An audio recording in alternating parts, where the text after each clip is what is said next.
Hello guys, this is Brian here with a video.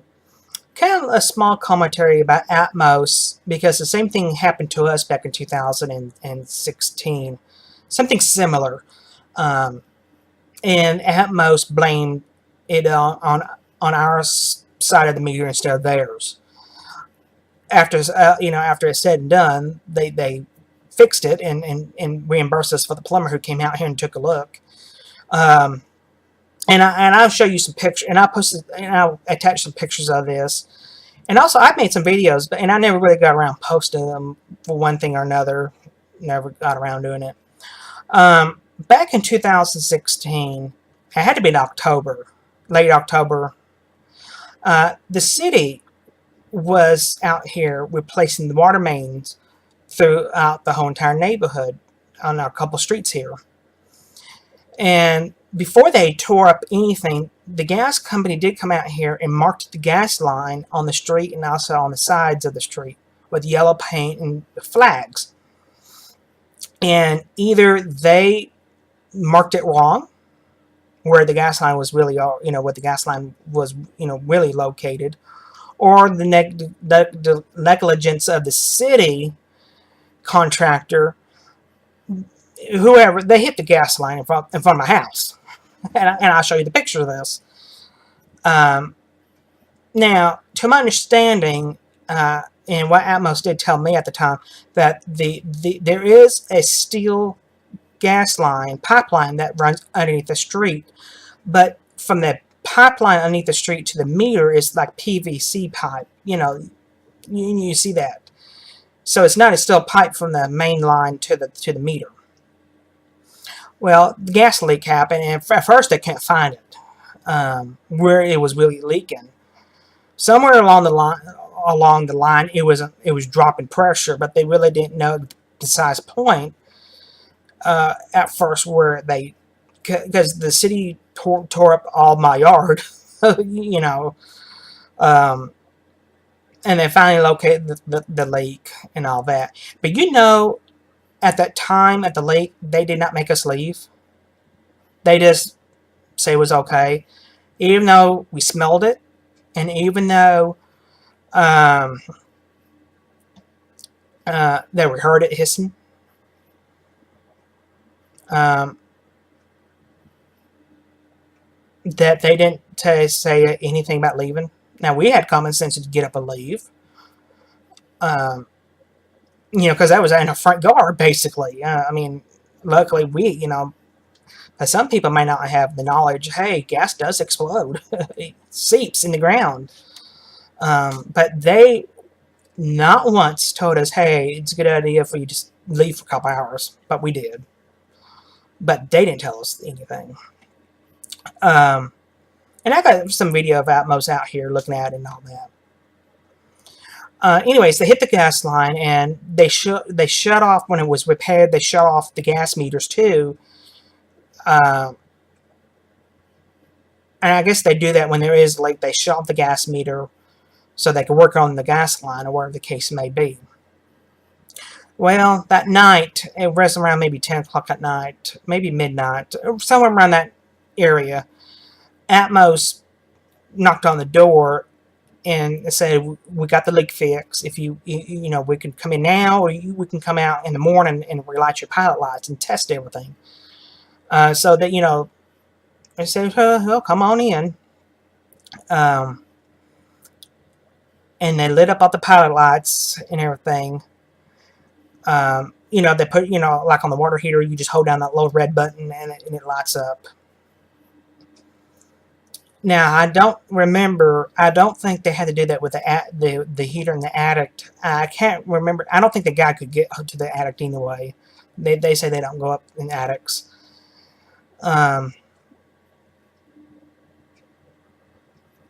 Somehow or another, they came to a conclusion that we had a gas leak on our side of the meter, because the meter wasn't holding pressure.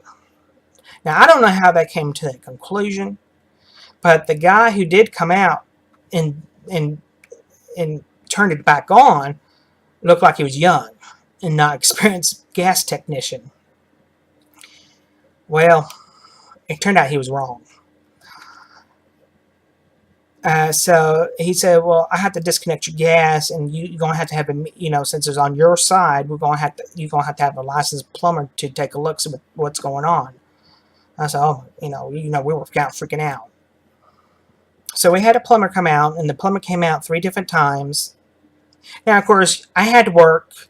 The plumber couldn't come out here 3 days in a row, and it was all, it was kind of spread out. And of course, the plumber couldn't come out here immediately on short notice because it wasn't really an emergency. It's not like sewage was spewing out anywhere. Um, so it wasn't an immediate emergency. But total, I think we were without gas for 14 days total. Because once the plumber, because what he did, he looked underneath our house, he looked in the attic, looked all of our gas pipelines in the house, and not one leak was found. And he said it was holding pressure when he tested the meter, and I got a picture of that, I believe. So the city came out and did their inspection, same thing, holding pressure. Atmos came back and hooked everything up and say you are holding pressure. But in the meantime, we got stuck with a $1,300 or $1,400 plumber bill. They charge by hour, and he was out here around 14 some odd hours, looking, testing, looked at all of our pipelines and everything from top to bottom. That's what he did.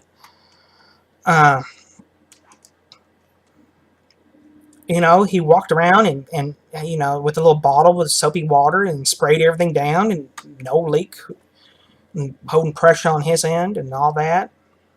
And the plumber bill also included the any equipment that they use, and also the permit for the city.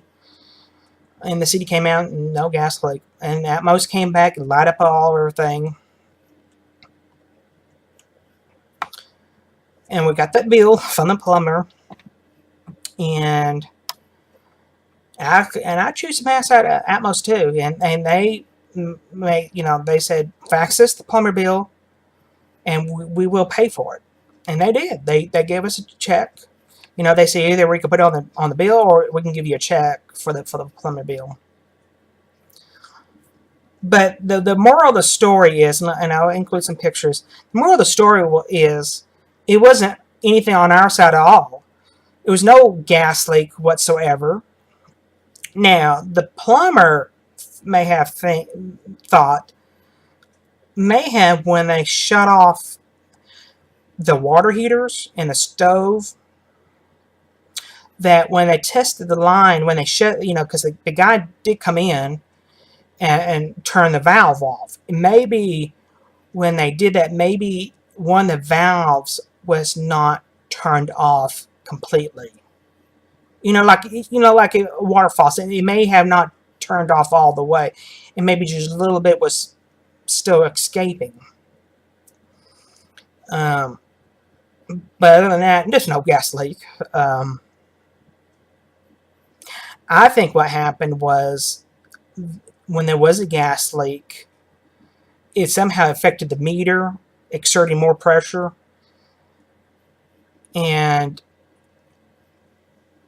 caused it not to maintain pressure, or either that the guy who he did shut it off at the meter didn't know what the hell he was doing.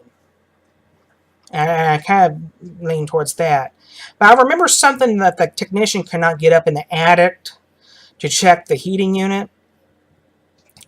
But the valve for the gas, anyway, was in the closet leading up to the attic. So, there you go. Also, they thought maybe gas was escaping because we have an old gas lamp out by the driveway. Well, that's been capped a long time ago. And the plumber tested that. And sure enough, it's capped and no gas escaping there.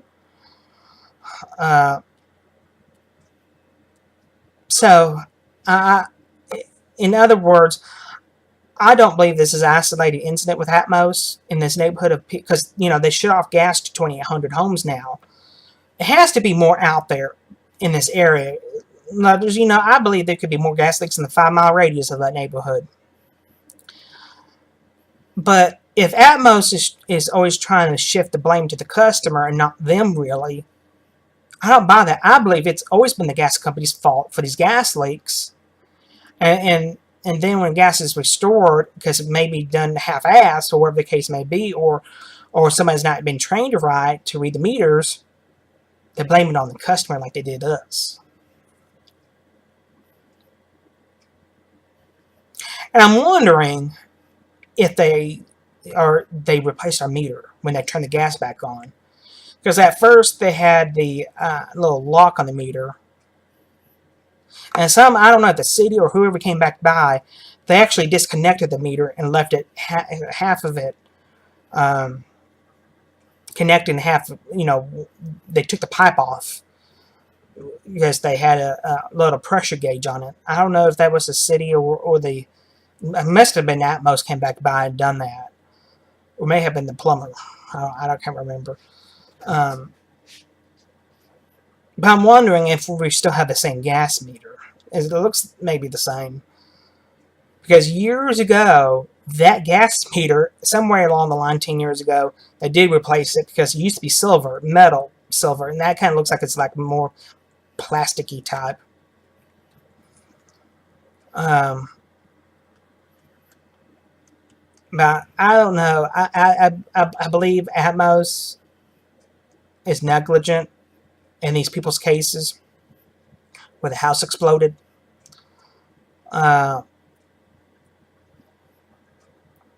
And when it's all said and done, they're going to find more problems out there. I don't believe this is an isolated incident. I believe there's more neighborhoods affected. And somebody, either the NTSB or the state, needs to Atmos, you better go in these towns and check everything from top to bottom. Or we're going to fine you millions upon millions of dollars each day. It's what needs to be done. Absolutely. And you know what? If I was on the jury of one of those that girl that got killed, I would let them become multimillionaires. Absolutely. The utility company is negligent. But in our particular case, it could either been the gas company mismarking the gas line or the city's contractor hitting the gas line with a backhoe. Could have been, either way. Who couldn't tell? But I would include some pictures of that. So, we had experienced problems with Atmos too. So, I'm just wondering. I'm just kind of thinking that this is just not an isolated incident with this neighborhood that, they had a house explosion. I'm kind of leaning towards that this is a statewide issue because Atmos knew that their gas lines are old and corroded and falling apart. They knew. So there you go. So stay tuned to the next clip with some pictures.